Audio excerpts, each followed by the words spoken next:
the moment I will use the word chef, the first thing that will come to my mind is a man. So, Yeah. how is it for you to work in India or to work in this industry, being a woman chef? Well, first off, a chef is a chef. Chef does not have any gender defining name. Chef is the word. You don't need to put a precursor of woman or male chef. You're just a chef. For me, working in this industry, it's a bit tough because it is so male dominated. But I've had the amazing pleasure and fortune of working with some really amazing women out of Toronto. As I said, Lynn Crawford, Laura Kirk, Laura Gallivan.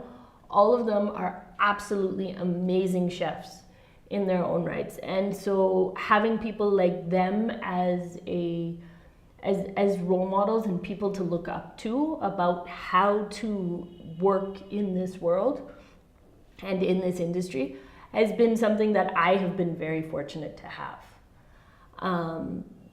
But yeah, no, while it is male dominated, especially working here, it's been a little difficult because everyone's tries to be so helpful, and they think because I'm a woman, I can't lift the 25-kilo bag of rice, and they rush to help, and it's like, no, I can do it.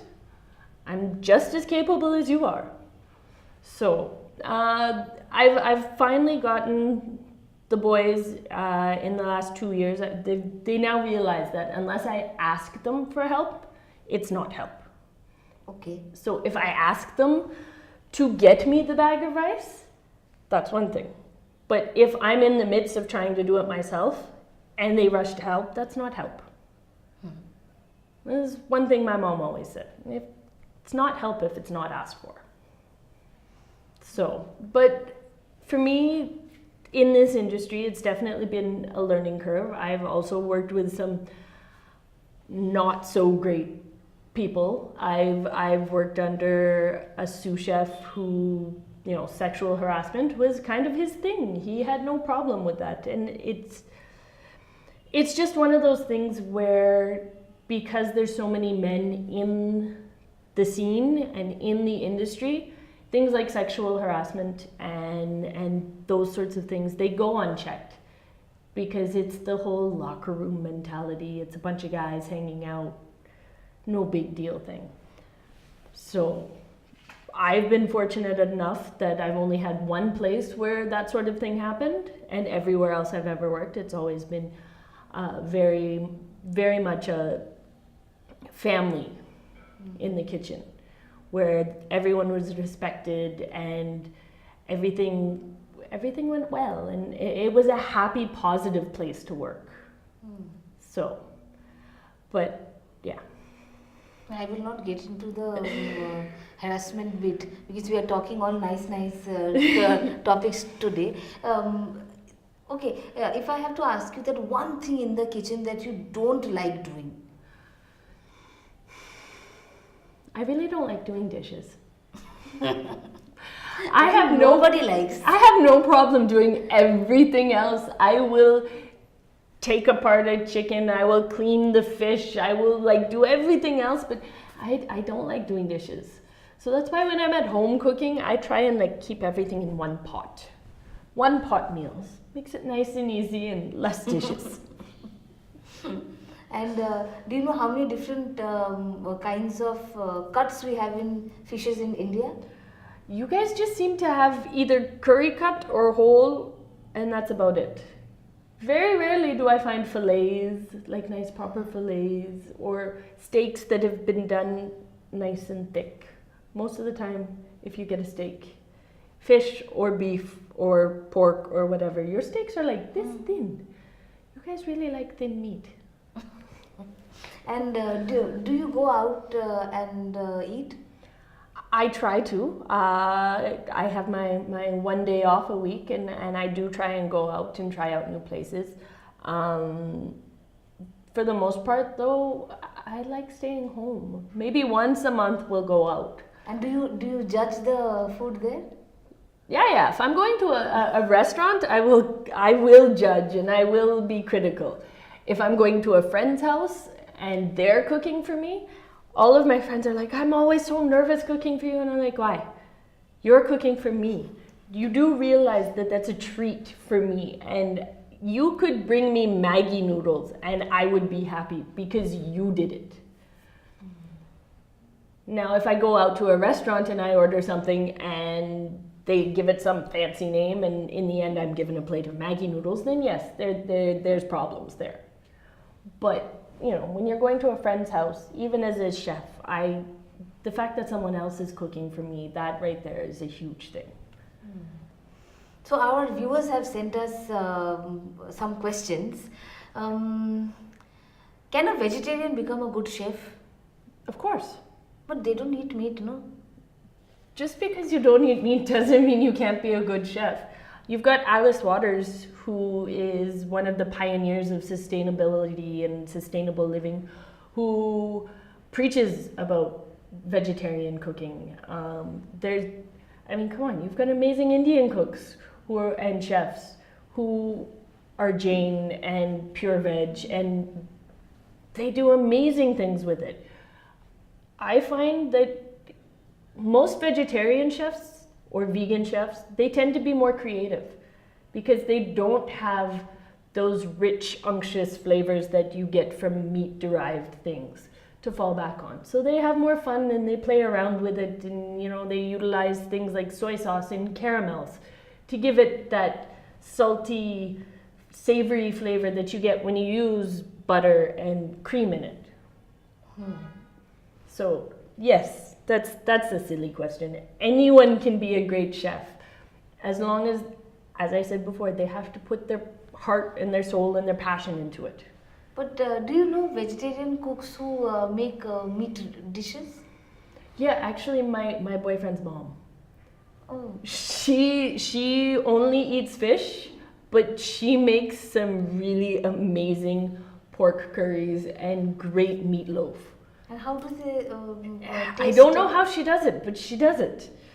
She tastes a lot of the seasonings beforehand, before it all gets mixed into the meat or whatever, and she knows how to season without actually tasting the meat. So, which is the best cooking book that you have in the market?